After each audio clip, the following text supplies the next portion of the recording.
Boa noite, CC Videira. Aí sim, você também que está online nos assistindo, muito bem-vindo a CC Videira. Você nas unidades prisionais, meu nome é Natan Zortea, sou coordenador do Intensive aqui na nossa casa, sirvo aqui na Sul também, e eu estou animado para pregar o Evangelho, gente. O Evangelho é simples, é rápido. Meu avô que era pastor, ele dizia assim: Natan, vai lá, prega 15 minutos, Evangelho. Convida as pessoas para se converterem, e aí Jesus faz o resto. Às vezes a gente se coloca no meio, e a gente quer fazer coisas que são ideias nossas, mas o Evangelho é simples. O Evangelho é tudo sobre o que Jesus fez, por mim e por você naquela cruz. O nosso papel sempre foi, e sempre será, simplesmente aceitar e receber o que Ele já fez por mim e por você. Essa realidade espiritual, que só a cruz pode gerar na minha e na sua vida. É só a cruz. A cruz define a minha e define a sua história. A cruz muda a minha e a sua história. Nós só estamos aqui por causa de Jesus. É só por causa dele. Mas antes que eu fique emocionado aqui, já comece a pregar. Feche seus olhos comigo, vamos orar, convidando o Espírito Santo para fazer parte desse momento tão lindo da nossa igreja. Pai, nós te agradecemos pela oportunidade que nós temos de estarmos na tua casa. Nós te agradecemos porque quando nós ainda éramos pecadores, imperfeitos, o Senhor morreu por nós naquela cruz, Pai. Isso não é mérito nosso, não é porque nós somos incríveis o suficiente, bonitos o suficientes, inteligentes o suficientes, mas sim porque a tua graça é suficiente. Porque o teu amor, Pai, ele não se conteve em ficar lá no céu, mas ele se derramou sobre nós na forma de Jesus. Obrigado por entregar o seu Filho, obrigado por Jesus. Em teu nome nós oramos, amém e amém. O título da pregação de hoje, se você é uma daquelas pessoas que gosta de tomar notas ali, de escrever para depois você usar, e estudos dizem que 99% das pessoas que tomam nota vão diretamente para o céu.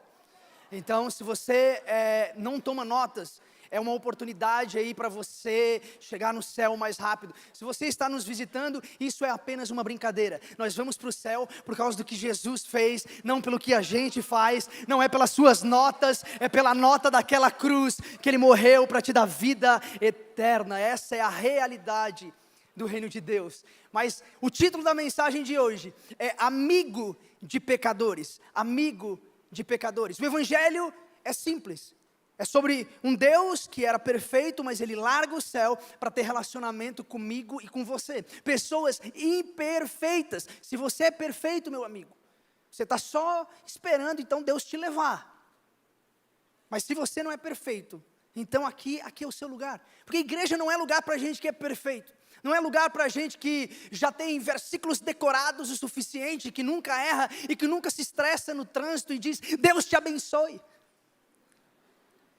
A igreja é lugar de gente imperfeita como eu e você. E se você tem expectativas de, eu não gosto de igreja porque eles são um bando de hipócrita, tem lugar para você também, meu amigo. Porque deixa eu te dizer, você também nem sempre faz o que você fala. Você também é imperfeito. Então a igreja é um bando de gente, onde tem gente, às vezes tem problema mesmo, é difícil, é igual reunião de família no Natal. Você sabe que tem, né, o frango só tem 2 coxas, mas o seu tio quer as 2. E aí vai ter briga, vai ter discussão, no momento que era para ser só celebração. A realidade é que, aonde tem gente, às vezes, tem ali faíscas. Mas Deus está nos amando nesse processo, nos ajudando nesse processo, nos ensinando nesse processo, até que Jesus seja formado dentro de mim e de você, não é mesmo? Mas eu quero que você abra a sua Bíblia comigo em Mateus, no capítulo 9, versículo 9 em diante. Se você não trouxe a sua Bíblia, você pode acompanhar aqui no nosso telão. Mas a palavra de Deus diz assim: passando por ali, Jesus viu um homem chamado Mateus, sentado na coletoria, e disse-lhe, siga-me. Mateus levantou-se e o seguiu. Estando Jesus em casa, foram comer com ele e seus discípulos, muitos publicanos e pecadores. Repita comigo, pecadores. Vendo isso, os fariseus perguntaram aos discípulos dele, por que o mestre de vocês come com os publicanos e pecadores? Ouvindo isso, Jesus disse, não são os que têm saúde que precisam de médico, mas sim os doentes. Vão aprender o que significa isto, desejo misericórdia, não sacrifício, pois não vim chamar justos, mas pecadores. Ele não veio para chamar pessoas justas e perfeitas, mas pecadores. Pessoas que reconhecem que precisam de Jesus para viver. Que tem coisas na sua vida que precisam mudar. Que você não consegue ser bom o suficiente sozinho. E aqui a gente mergulha na história de Mateus. E antes de começar essa palavra, eu queria te dar um pouco de contexto histórico. Ele era um cobrador de impostos. Os judeus naquela época, Israel, estava debaixo do domínio de Roma. Ou seja, um império muito mais forte do que eles havia dominado Israel. Israel então está vivendo debaixo do domínio de uma nação muito mais poderosa. E um coletor de impostos significa que ele então, como judeu, trabalhava para o inimigo cobrando imposto dos seus amigos. Não sei o que você pensa disso, mas com certeza ele não era a pessoa mais popular na cidade. Ele não era amigo da maioria. As pessoas se afastaram dele porque ele era considerado um publicano. Um publicano, ele não poderia participar de um culto, ele não poderia ir à sinagoga, ele não era bem visto pela sociedade, porque aquele império que matou tantas pessoas, roubou tantas pessoas, destruiu tantas famílias, dominou os judeus, e agora esse homem chamado Mateus, ele se vendeu para aquele império tão poderoso, para ficar rico, para ganhar um dinheiro a mais. Ele não era nem um pouco amado pelas pessoas, mas esse cobrador de imposto teve um encontro com Jesus. E aí ele se torna aquele que escreveu o Evangelho de Mateus. E ele aqui, no meio de tantos milagres, ele coloca a história dele. Por que ele faz isso? Porque no meio da Bíblia ali, onde tem um monte de milagres, ele coloca a história dele. Porque o maior milagre que você pode experienciar é a sua salvação. O maior milagre não é um milagre exterior, não é as coisas que Deus vai te dar, não é a cura que talvez você esteja buscando, mas o maior milagre que eu e você já recebemos é o milagre de nós estávamos perdidos nos nossos pecados, mas Ele nos alcançou e nos trouxe para a vida. O maior milagre é você ser salvo, o maior milagre é o teu nome estar escrito no livro da vida, o maior milagre é saber que você é filho amado de Deus. Esse é o Evangelho. Mas seguir a Jesus, assim como Mateus teve que fazer, requer de mim e de você deixar algumas coisas para trás. Seguir a Jesus é uma decisão pessoal, porque deixa eu te dizer uma coisa, Jesus, ele não tem neto. Deus não tem neto, Deus só tem filho. Não é por outro relacionamento, não é porque o meu pai é da igreja, o meu avô é da igreja, a minha mãe era a mulher do coque na igreja e profetizava na vida das pessoas. Não é sobre a sua família, é uma decisão pessoal, intransferível. É você que vai ter que decidir seguir a Jesus quando você ouvir aquela voz, vem e me segue. É algo que Jesus pede a todos nós. Porque, novamente, Ele é amigo de pecadores. Ele não pede só para os mais bonitos, para os mais fantásticos, para aqueles que têm versículos decorados, para aqueles que vêm à igreja todo domingo. Ele é amigo de pecadores, Ele convida todos, sem restrição, para seguir Jesus. Todos são bem-vindos, todos podem se tornar um discípulo. Agora, a realidade é, por que você não tomou essa decisão ainda? Se você está aqui nos visitando, por que você ainda não tomou essa decisão de seguir a Jesus? Será que você olha para a sua vida e você fala, mas eu sou muito novo, tem tanta coisa para viver ainda, eu vou deixar quando eu estiver mais velho, talvez com menos energia, porque eu quero curtir a minha juventude. Mas a realidade é, talvez o pensamento que você tem sobre Jesus é que o Evangelho te transforma numa pessoa chata. Mas você vai ver hoje aqui à noite, quando pessoas estiverem se batizando, e você vai ver gente berrando, eu já estou te avisando, para você não se escandalizar, para você não ficar aí com medo, é porque pessoas festejam.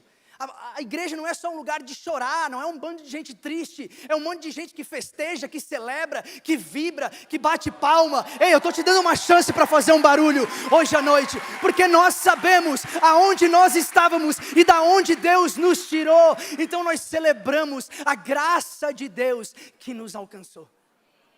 Ei, existe vida em abundância para você. Com Jesus, a sua melhor vida vai ser vivida com Ele. Não é onde você acha que vai te trazer alegria, mas é com Jesus. E aqui nós vemos Mateus, esse cobrador de impostos, ele larga todas as coisas. Porque seguir a Jesus, eu e você a gente vai ter que abandonar algumas coisas. Ele deixa de cobrar impostos. O que ele leva com ele é uma pena. A pena que ele usava para escrever ali o imposto das pessoas, agora ele usa para escrever o quê? O Evangelho de Mateus. A pena que ele usava para mostrar que pessoas não tinham pagado seus impostos ainda e vendeu o seu próprio povo, agora ele usa aquela pena para trazer palavras de esperança e de transformação para as pessoas. O que isso significa, Natan? É que Deus vai usar a sua história para a glória dele.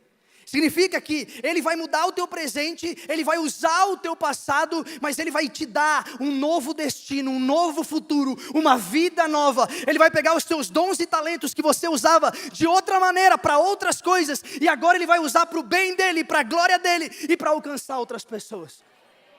Deus vai usar a sua vida, meu amigo, para que outras pessoas sejam impactadas pelo mesmo Evangelho que te alcançou.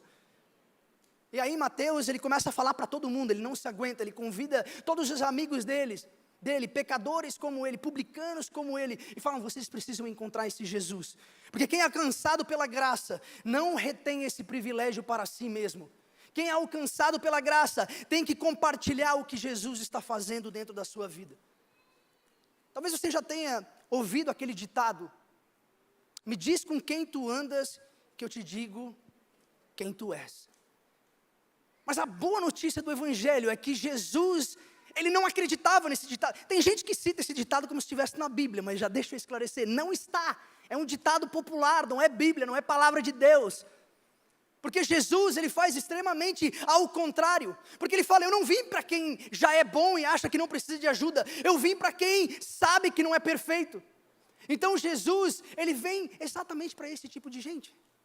Jesus, ele vem para se meter no meio dos problemas, no meio da sujeira, no meio da imperfeição, no meio daqueles que têm pecado, porque é só através de um relacionamento com ele que a vida daquelas pessoas vai começar a ser transformada. Agora, Jesus não anda com aquelas pessoas para imitar a conduta daquelas pessoas, ele anda com aquelas pessoas para influenciar. O seu lugar, sim, não é preso dentro de 4 paredes da igreja, e sim levando o que Deus está fazendo aqui dentro lá para fora. Mas você vai lá para fora para influenciar e não para ser influenciado. Você vai lá para fora para oferecer algo e não tomar algo. Você vai para oferecer Jesus. E a beleza de Jesus, a beleza do Evangelho, é que ele se associa com esse tipo de gente. Com pessoas que eram imperfeitas, ele não tinha vergonha de sentar com um pecador na mesa. E naquela época, refeição era você se associar com as pessoas. Era falar, eu tenho um relacionamento com essa pessoa, por isso que eu vou na casa dela, por isso que eu sento na mesa dela. E Jesus, ele faz exatamente isso. Lá em Hebreus, tem ali os heróis da fé. E quando você lê um por um, eles eram pessoas imperfeitas, pecadoras. Mas mesmo assim, Deus usou a vida deles. Deus pode usar a sua vida, meu amigo. Deus pode usar os seus erros como testemunho de, se Ele fez comigo, se Ele me tirou daquele lugar, Ele pode transformar a sua vida também. Deus quer fazer algo novo na sua vida. Jesus, Ele andava no meio dos pecadores. E é interessante pensar que não foram os pecadores que crucificaram Jesus, foram os santos. Foram aqueles que talvez Jesus achava, não, esses certamente poderiam estar comigo, porque acreditam também no mesmo Deus que eu, mas não foram os pecadores, foram os santos.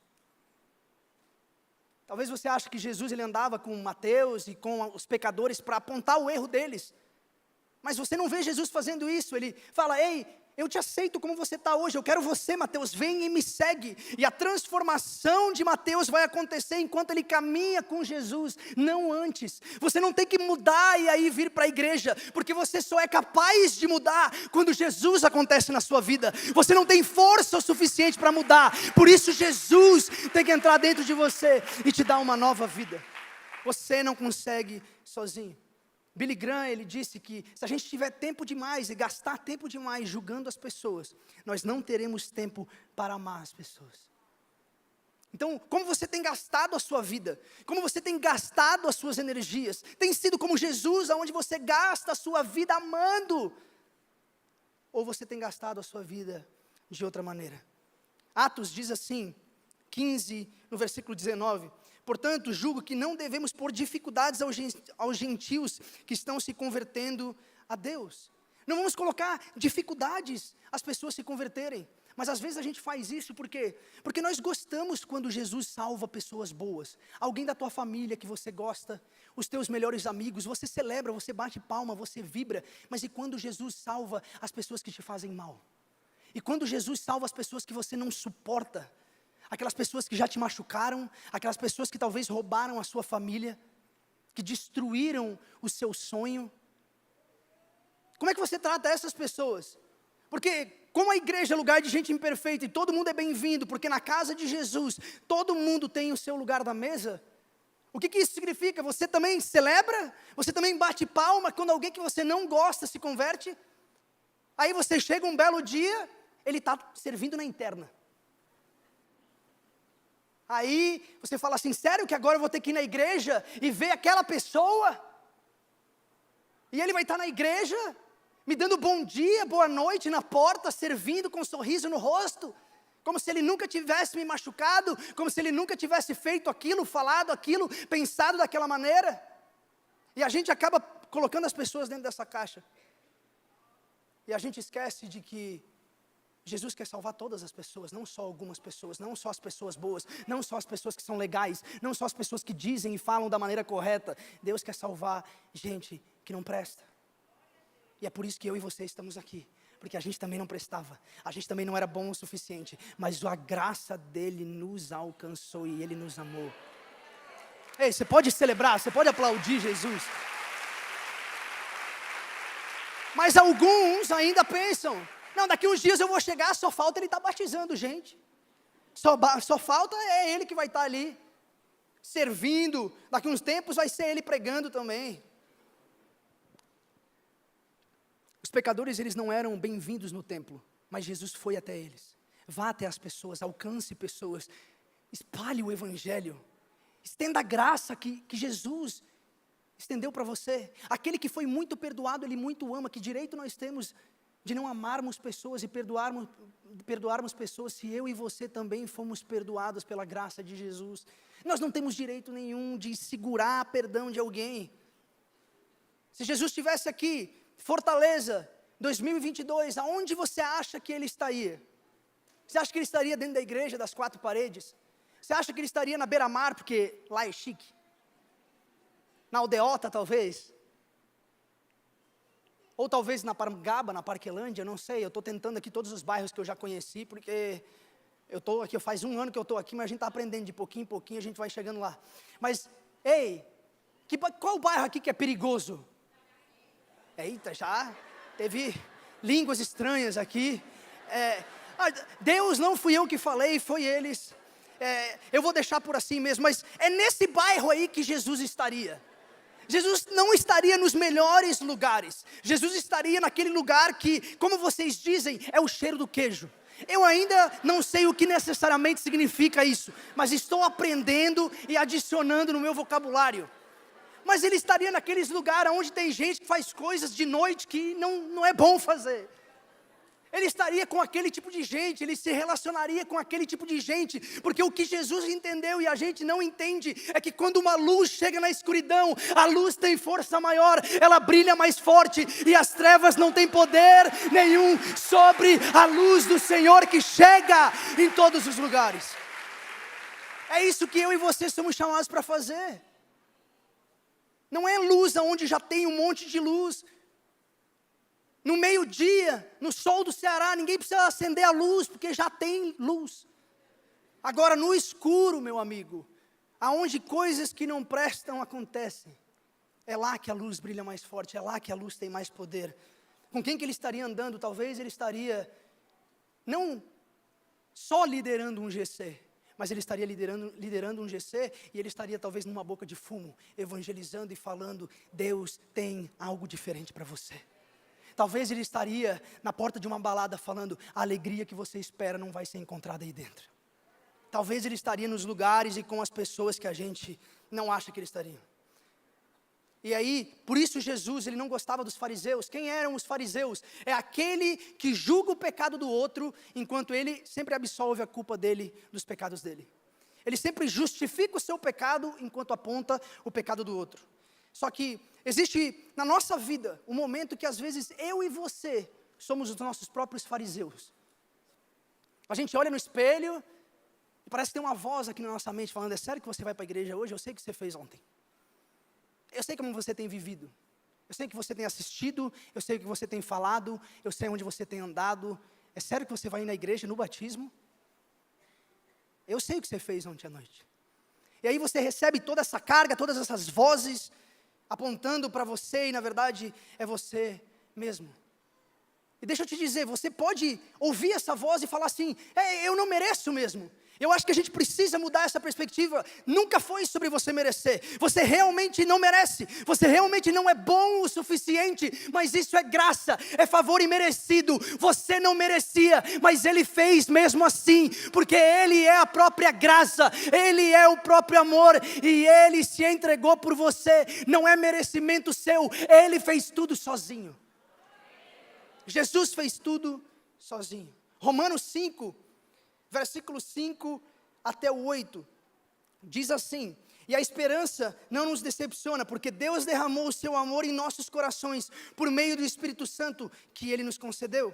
De fato, no devido tempo, quando ainda éramos fracos, Cristo morreu pelos ímpios. Dificilmente haverá alguém que morra por um justo. Pelo homem bom, talvez alguém tenha coragem de morrer. Mas Deus demonstra o seu amor por nós. Cristo morreu em nosso favor, quando ainda éramos pecadores. Deus demonstra o amor dele por você, mesmo quando Ele sabe o que você tem feito. Mesmo quando Ele sabe por onde você tem andado. Ele sabia que você tinha pecado. Ele sabia que você ia fazer coisas erradas, porque Ele é Deus, Ele sabe tudo. Ele sabe dos pecados que você nem cometeu ainda, mas ainda vai cometer. Ele já sabe. E Ele te amou e se entregou por você mesmo assim. Isso é graça de Deus. Mas como que eu e você, às vezes, a gente trata Deus? A gente trata Deus como um menino que vai visitar a namorada pela primeira vez, vai encontrar o pai dela pela primeira vez. O que a gente faz? A gente bota a nossa melhor roupa. Você bota a sua melhor roupa, você se veste bonitinho, você penteia o cabelo, deixa o cabelo lambidinho, como se fosse um bom moço de família. E aí o que você faz? Você vai lá na casa e você traz um presente nas mãos. E aí você elogia o tapete da casa. Você nem sabe o que é um tapete, mas você fala: bonito aquilo ali, né? É coisa que você nunca prestou atenção. Você está fazendo de tudo para agradar. Você está fazendo tudo para ser aceito na família. Você está fazendo tudo para poder casar com a filha dele. Essa é a realidade. Daí você ri de todas as piadas, até aquelas tipo assim: é para ver ou é para comer. Daí você fala: é ruim, mas você ri mesmo assim. Porque a gente quer botar a nossa melhor versão ali para ser aceito. E às vezes a gente trata Deus da mesma maneira. Eu tenho que botar a minha melhor versão. Eu tenho que botar o meu sorriso no rosto, o meu terno para ir para o culto.